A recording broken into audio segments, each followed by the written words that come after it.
Hi, this is Michael Buffer, and let's get ready for EJ Boxing Live. How you doing, fight fans? EJ Boxing Live here. So we're back on the series. So we're gonna be covering boxing's legit badass. Number 5 coming in Jack Johnson, the Galveston Giant, or his other nickname was Little Arthur. He was a little from Galveston. From Galveston in Texas. So yeah, we're gonna cover that. So I've got some audio stuff we're gonna play, and yeah, hope you guys enjoy it. And without further ado, let's get into it. Muhammad Ali said, "You know, I'm free to be me." I think that's what Jack Johnson said to America back in 1908, 1910. I'm free to be me. You know, not who you want me to be, but who I am. And America couldn't accept that when Jack Johnson was champion, and I don't think they accepted it when Muhammad Ali was champion. Johnson was the quintessential bad nigger.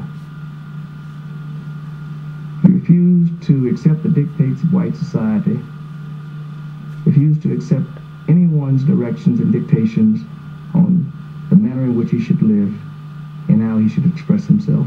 Without a doubt, he becomes the first major African-American hero of the 20th century. Jack Johnson was born in Galveston, Texas in 1878. He was a colossus of a man, self-educated, articulate, and streetwise.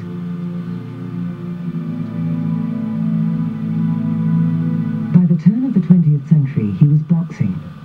At its lower levels, boxing was a quasi-legal blood sport that took place in private locations and at rural fairs.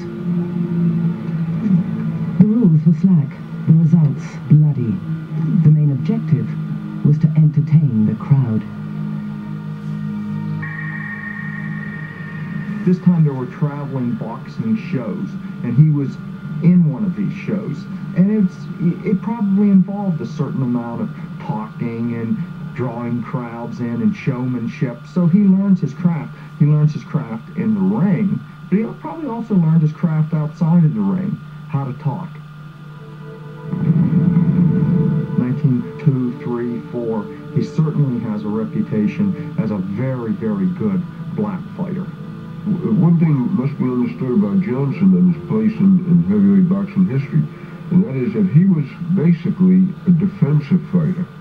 He would, skillfully box these guys, and in that process, he would punish them. As a counterpuncher, he would make them pay for their mistakes. He was the most scientific fighter there was.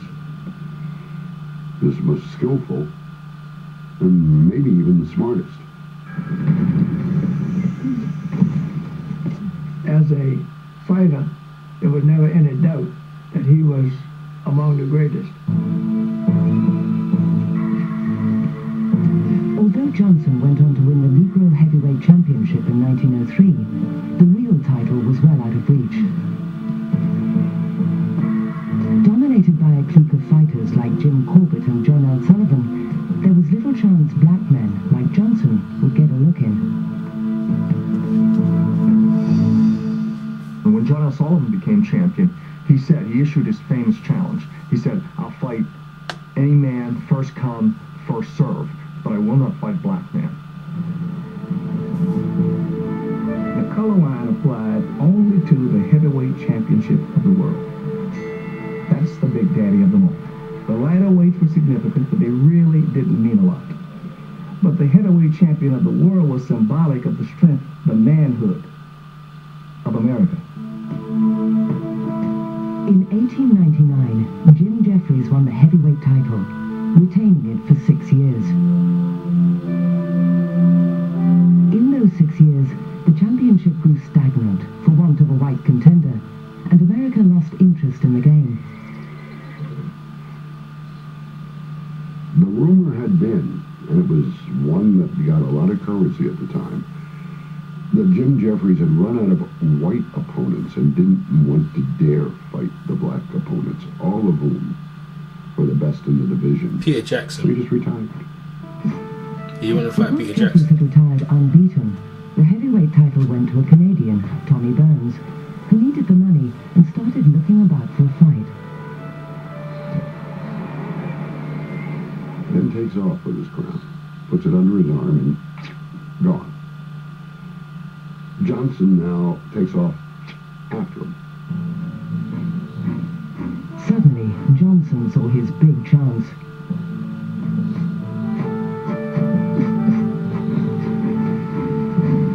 Maybe Burns would fight anyone, anywhere. There were some feelings that this fight could not take place in America. So Johnson actually began a campaign with his promoters to follow Burns any and everywhere for a fight. So here becomes the pursuit. In this age of social Darwinism, in this age where black and white are at polar ends, promoters come up with the idea that maybe we can exploit the predispositions in this country to what would happen in the ring. The idea of a black man fighting a white man. So Jack Johnson follows him to England. Fight me. You want to fight? You want a good fight? You want to fight the best man? Fight me. Doesn't. Goes to Australia.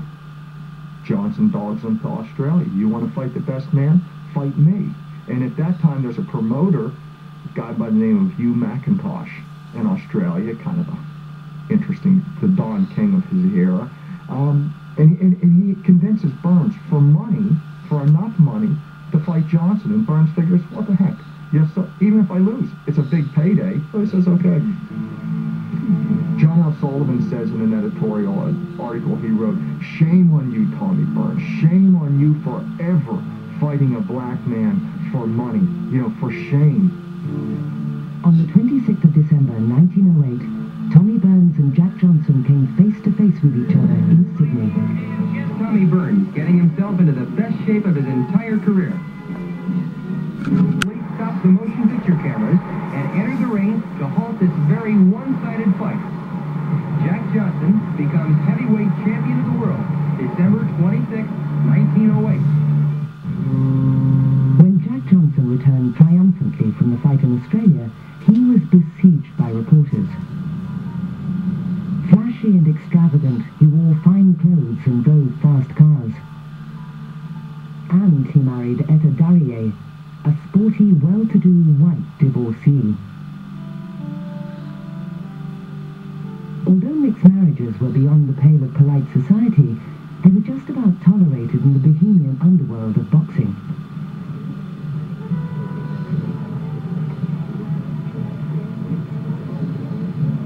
Marriage, however, didn't dampen the champion's high living, and Etta endured a string of humiliations as he toured the country by train with an entourage of women.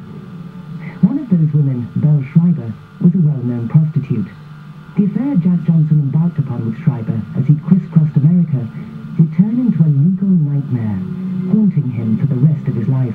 Jack Johnson was a promoter in and of himself. He knew what he wanted, he knew how to do it. And if he had to prick society's mores, tendencies, and proper attitudes, he would. One thing that he would do was to wrap gauze around his penis to make it look larger, and the press would pick up on this and write about it, and it would just infuriate people of how this man is flaunting himself sexually. It frustrates white America. But not only is he doing this, he's doing it with a heavyweight crown perched atop his head. So he's not just a fellow who's having these seances with white women.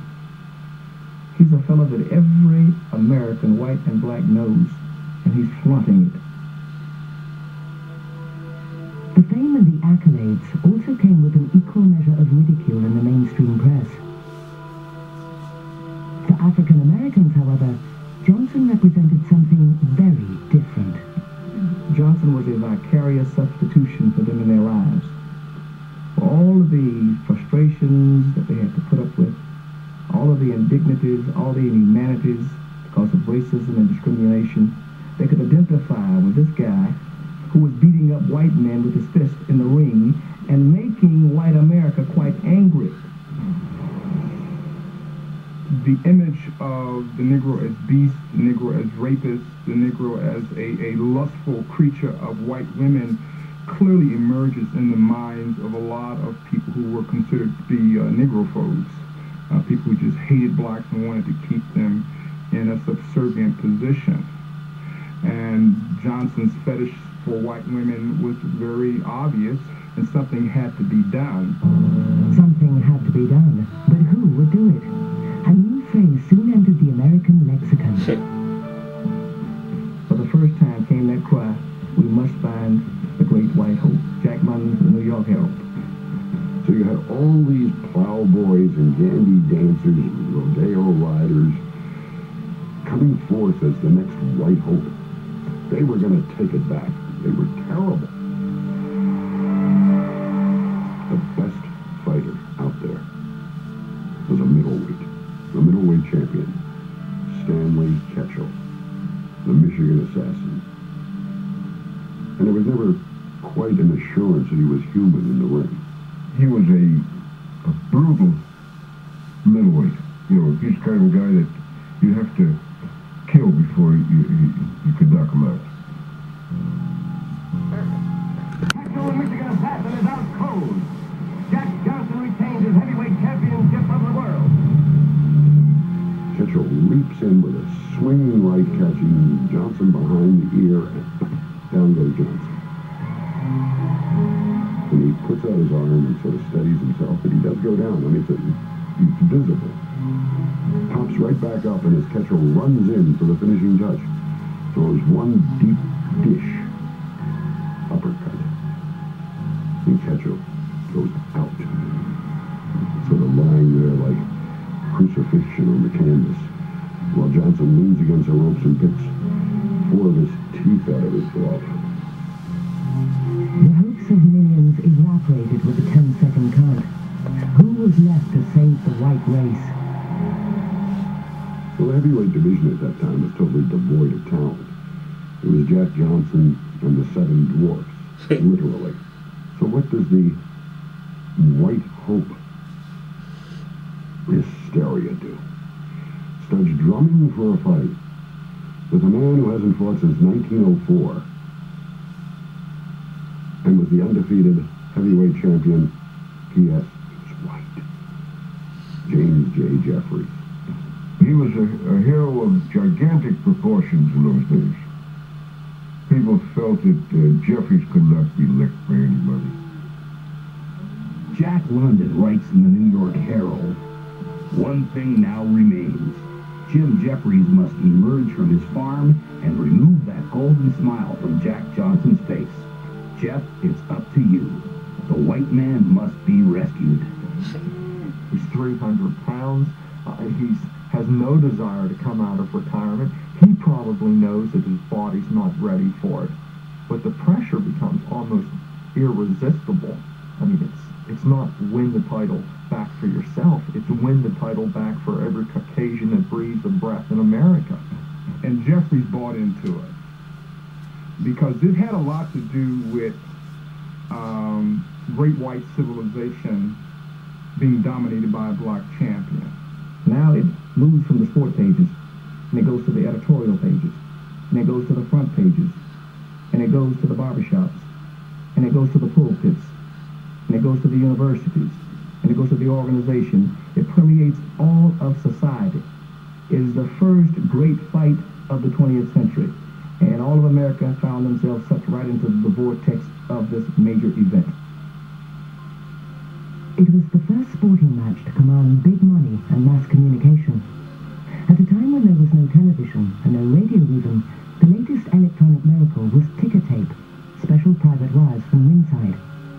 The message was flashed to every town in America and relayed by megaphone.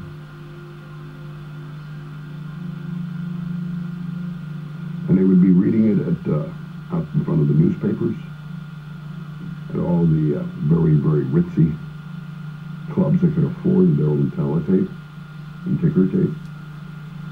At great gatherings, there was a couple theaters that just charged admission to have somebody there with a megaphone so that they could read each round. Johnson lands a left and right to the head. Jeffries comes back with a right to the body. And then they'd sit and wait for the next ticker tape. But the motion picture camera was the big money maker. The film was scheduled to be shown in cinemas a few days after the event. Given the huge national interest, the promoter stood to make a fortune. Well, the best offer comes from a man named Tex Rickard, a miner, a prospector, who offers $101,000 to the two, split 60-40, winner gets 60, and they sign. Tex Rickard was an American original. He establishes saloons in Nevada during the gold rush, and then he turns to boxing, and he becomes a promoter. He promotes some early fights, and he eventually will become the great promoter of Jack Dempsey. Rickard scheduled the fight of the century for the 4th of July 1910 in San Francisco, but came up against a certain amount of resistance from the citizens of California. California was a pretty big boxing state at this time. There were a lot of matches held. However, there's a governor, Governor Gillette. There's a lot of pressure put on Gillette, political pressure. Do not allow this fight to take place in California. That it was the epitome of what was wrong with America. That we want to show California as a modern, progressive state, not some type of retrogressive arena. So it can't be held. Gillette says no. So it's forced to Nevada, to Reno. And Reno says, fine. And the world comes to Nevada, Reno. Gamblers from all over. Pickpockets, tongue leaders who kill people, gamble, everybody's there. James Jeffries suffers the first and only defeat of his entire professional career, while Jack Johnson successfully defends his World Heavyweight Championship. To his farm, but America was reeling. Pretty much shook up the world. Pretty much shook up the world. At that single moment that Jeffries goes down, the white race goes down. Blacks celebrated, and whites took to the streets.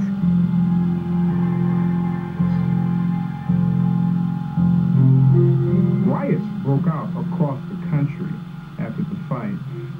Black people, particularly black men, were attacked in several cities: New York, Washington, D.C., and many southern cities, Charleston, South Carolina, Atlanta, places like that, where this anger and disbelief that our great white hope was defeated, and defeated badly. Tex Rickard's dreams of wealth crumbled as white Americans debated the release of the fight film. What, should white men suffer the indignity of watching this black man repeatedly beat this white man in the ring? Isn't enough? They talked about it in the United States Congress. The concern over these fight films was to that extent. So much so that they passed a law forbidding the importation and the showing of fight films in this country, a law which lasted some 20 years before it was repealed. Once again, Jack Johnson was victorious, and he and Etta traveled to England and France as international celebrities. Riding the crest of his fame, he opened a nightclub in Chicago, the Café de Champion. It was a big cafe, bar, saloon. And I'm sure if you wanted to place a bet, if you wanted to find a prostitute, you could find action there. Johnson lived the high life and drank too much. To his wife's continued humiliation, he took up with Lucille Cameron, the cafe's 19-year-old bookkeeper. One September evening in 1912, Etta returned home alone. The once racy divorcee was enraged, drunk, and depressed. Now here was a white woman married to the most hated black man in America at this time. She was probably, despised by a lot of blacks. She was certainly despised by most whites. She probably was a bit fragile and on bad she decided in one day that she couldn't take it any longer and she shot herself. No shit. Crazy, man. The suicide of Jack Johnson's long-suffering wife Etta put Johnson back into the headlines and back into the eye of the storm. Once again, the press focused on his relations with white women, but he had scant regard for those plotting his inevitable downfall. To understand Jack Johnson outside of the ring, it is almost required that you have some understanding and some sense of what it was like to be black in America when Jack Johnson was champion. When Jack Johnson was heavyweight champion of the world, better than one black man a week was being lynched in America for being accused of being intimately involved with white women.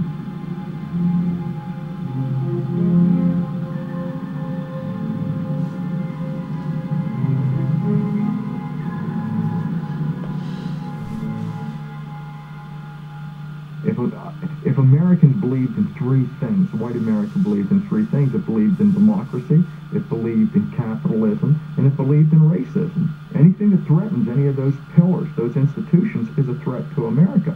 And Jack Johnson is a threat. This man was an embarrassment to the white community. This man was being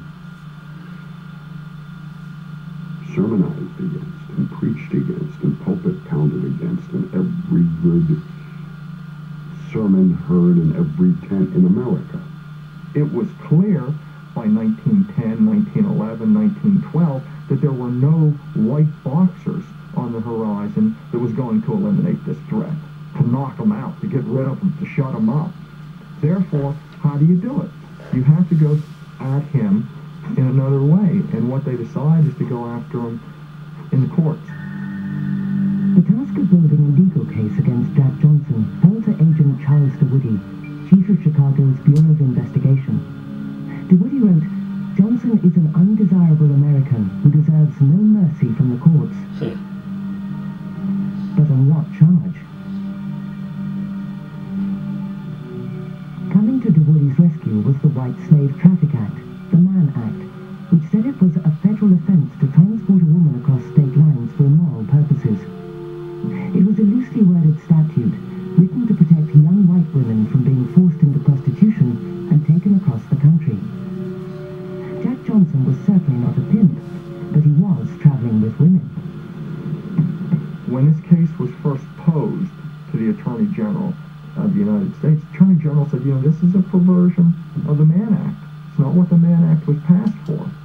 But then the investigator said, well, this is the only thing we can get Jack Johnson on. So the Attorney General, and it literally was a smoking gun document, says, if this is all you can get, go after him. And then there was Lucille Cameron, the latest Johnson lover, young, vulnerable and white, whose mother was already clamoring for a charge of abduction against Johnson. DeWoody seized Lucille and threatened her with jail if she didn't testify against him. But Lucille had a way out. Lucille gets out and turns around and marries Jack Johnson. She's not going to testify against Jack Johnson, so they look for somebody else. Well, when you're looking at Jack Johnson's life, there's always somebody else. There's a string of somebody else's. Belle Schreiber, a member of the Everly Club, the most luxurious and expensive brothel in Chicago, was definitely a Johnson traveling companion. Would she testify? Sure, she testified that, I saw Jack Johnson in New York, and we had sex, and we were in Atlantic City, and we had sex, and we were in Chicago, and we had sex, and we were in Pittsburgh, and we had sex, and I guess he's guilty of the law. He's not a pimp. There was no profit for Johnson going across state lines with Bill Schreiber or any others, but he did cross the lines, and that's what he was prosecuted for. America, black America in particular, strongly objected to that prosecution, persecution as they have called it. By 1913, letters and telegrams in protest began piling up at the White House door. In the name of human justice, I ask you to interfere with the frame-up case against Jack Johnson. My dear sir, I am herewith calling your attention to the most disgraceful act of the U.S. government in trumping up several several cases against a man of the Negro race, Jack Johnson of Chicago. I asked, Mr. President, you know more than I. well, the colored people of New York condemned the folly of Jack Johnson. They ask you respectfully to stop this persecution by the federal authorities of Chicago because of his race. Yours most respectfully, George W. Harris, The Amsterdam News. Johnson, to keep himself out of jail, was involved in a paying scheme to federal officials and state officials. And that's well documented in federal records in his case file, that he was paying these people money. Johnson's mother complained he was being bled dry, paying out more than $60,000 to Charles DeWitty and other federal officials to help his case. Lawyer Benjamin Backrack wrote, "We'll fleece that nigger before we get through with him." In fact, his family took some depositions to report to federal officials that this was going on and it was really draining him. And there was lots of money involved in this scheme here to keep him out of jail. The trial lasted less than a day. Guilty as charged. In one of the great ironies of the century, a black man was convicted of white slavery and sentenced to 1 year in prison. He had an all-white jury. You know, there wasn't a black person on the jury. There wasn't a woman on the jury. It was a jury of 12 white men. And to get not to, I don't see how any lawyer could have gotten them off, really. Years later, Jack Johnson would reveal that he left the United States pretending to be a member of a Negro League baseball team traveling to Hamilton in Canada. But no one could ever corroborate the story. It made a good story that, you know, Jack Johnson engineered an escape with a Rube Foster and a black baseball team from Chicago. It makes a wonderful story. The federal authorities knew that if Johnson did his time, he'd be out within a year, still the undefeated champion, and still public menace number one. But if he skipped the country... I believe that he got in the car and he left. We have messages from the authorities wiring saying, you know, Jack Johnson's leaving, Jack Johnson's here, and it's going back to their authority, to their head, and the head is saying, don't do anything. But if you force him out of the country, he can't return to America, and he's not as much of a threat. It's sort of out of sight, out of mind. What is known is that on the 29th of June 1913, Jack and Lucille left Montreal aboard the SS Corinthian. For Johnson, now a fugitive from justice, England and France looked very inviting.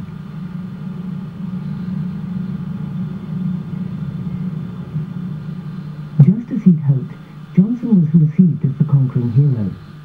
Celebrity appearances, fights in London, fights in Paris, the most famous being on the 27th of June 1914 against Frank Moran, a Pittsburgh Irishman with an impressive record. The whole of Cafe society was there.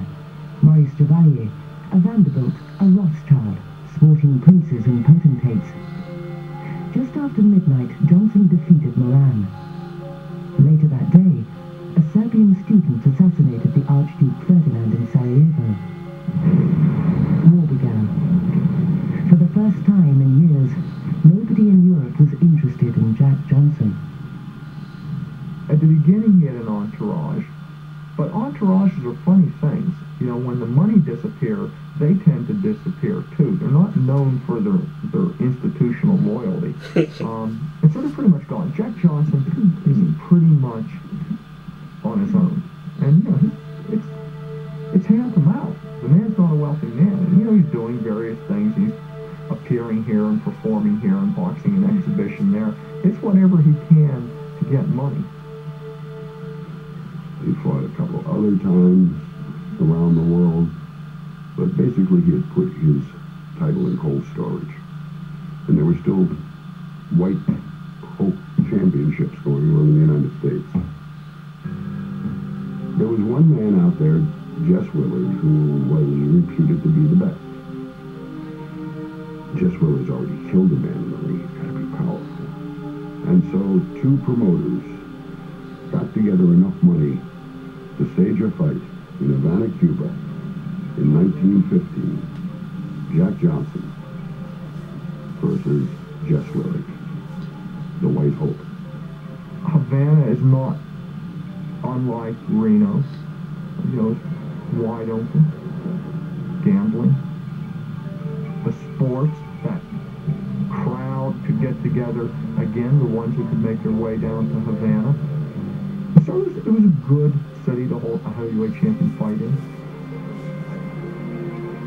Hailed as the second fight of the century, the press, however, was wary. Willard could turn out to be great, right, and hopeless. But at 37, Jack Johnson was no longer in his prime. Amongst themselves, the gambling fraternity wondered, did he still have the old magic? Was the fight fixed?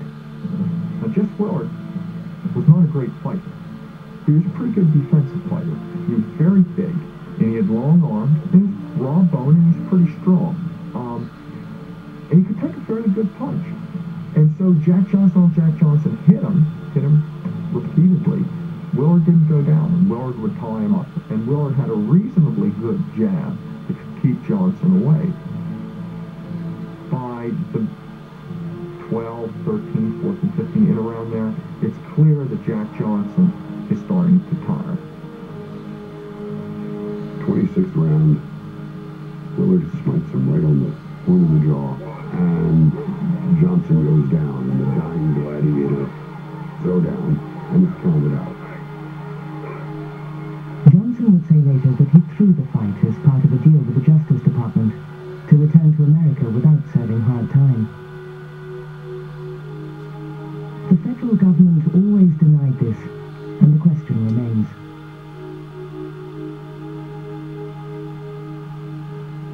Did he throw the fight? I don't think so. I don't think so. But again, makes a good story. And Jack Johnson was always about a good story. If there's any one thing that I think demonstrates that he'd run out of gas, when you see Jack Johnson, mid to late 30s, laying on that canvas in Cuba, notice his knee when he hits the top. He's laying on his back, and his foot is planted firm, and there's an angle in his knee. And at some point, it just collapses and it goes out straight. I've seen that before. That's the sign of a defeated fighter, not somebody throwing a fight. For Willard, beating an aging black fighter proved to be a hollow victory. As America entered the First World War, Johnson drifted closer to home, opening the Main Event Cafe in Mexico, speaking out about racial segregation in America. He was an extremely bitter man. And I think he took any and every and all occasions to criticize the United States of America. And rightfully so. There were no havens for African Americans in Mexico nor in Europe. But he knew that he stood on firm ground when he would say, it's better than in the USA. And indeed it was. After 7 years in exile, and no longer the champion abroad, 42-year-old Johnson decided to return to America. After contacting the federal authorities, he crossed the Mexican border at Tijuana on the 20th of July, 1920. And America was home. He liked America. He knew people in America. There were things that he could do in America. There were opportunities in America. And so it was sort of, well, I've got to take my medicine. I've got to serve the time. Treated like a common criminal, Johnson bore the indignity of mugshots and fingerprinting. He wasn't charged with fleeing justice and served only his original 1 year. But it wasn't a hard year. He was a model prisoner. The warden said he was a great guy. And he was. He was a nice person. He was a likable person. People that met Jack Johnson really liked him. Johnson paid heavily for the crime of crossing the state line with a white woman.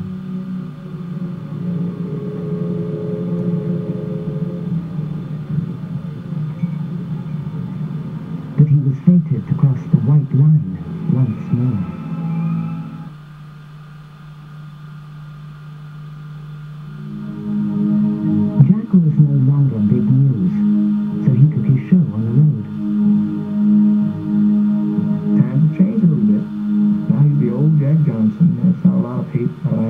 towards him. The treatment of Johnson is a little bit different than the treatment of Johnson in 1910. He's seen as the old fella, the old champion, and the fight game has changed. He's a relic of the past. The aging Johnson discovered his homeland had little to offer. Jack Johnson made money where he could make money. He was in a flea circus. In New York, he would get up and tell his life story day after day after day, and people would listen to him. And I actually saw him as a kid.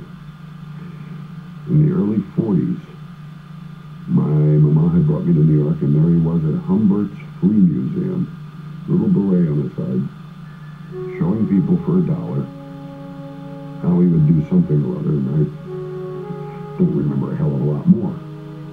In 1924, Lucille Cameron, like Etta Darrier, had had enough. But Lucille sued for divorce on the grounds of adultery.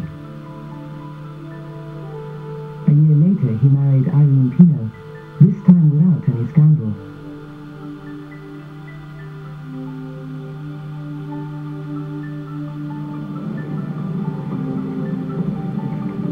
His threat to the sacred pillars of America, a thing of the past, 68-year-old Johnson became a harmless sideshow.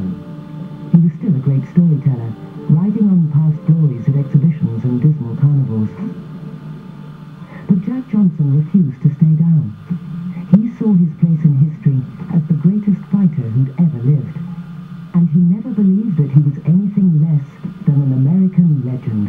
I have been requested by many to tell just how I knocked out so many of my opponents.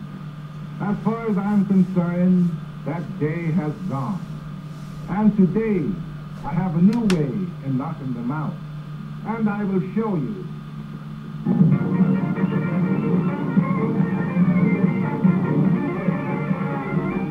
I was 6 years old when he fought, when he beat Tommy Burners, and 10 years old when he beat Jim Jeffries. 14 years old when Jess Willard beat him. He was an outstanding fighter at a time when nobody thought that any colored fighter could be outstanding. He was an anachronism because he became a champion at a time when nobody expected a colored guy to become a champion. He was an anachronism because he decided he wanted to be a white woman at a time when that was very unpopular.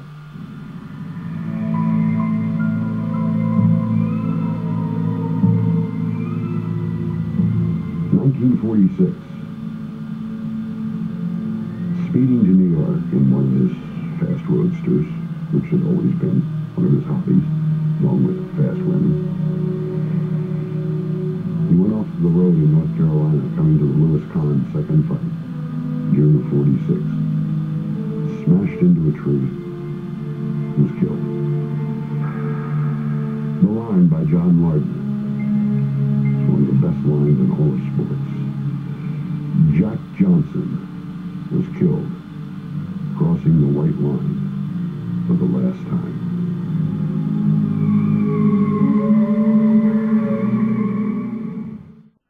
Donald Trump, President of the United States, gave Jack Johnson a pardon. But Donald Trump's a boxing guy too, so we can understand that. Yeah. After I saw the presentation, it was Lennox Lewis, Deontay Wilder, and Don King obviously was there, and obviously Jack Johnson's niece, the one that you're obviously involved in, and to get the pardon for that, for something, and it was, the bill was put there many times. Bill Clinton, I believe, President Obama, because Donald Trump's a boxing guy. Is that the reason why you felt he? Well, it was started way before that. It goes back to Jack Johnson. It just took people to press it. The president, Jose Suleiman, at the time when he was living, and Don pressed the issue, and I have all those letters that he wrote to Bush, and Don, who was supporting Bush at the time, he got it going, along with Mike Tyson, with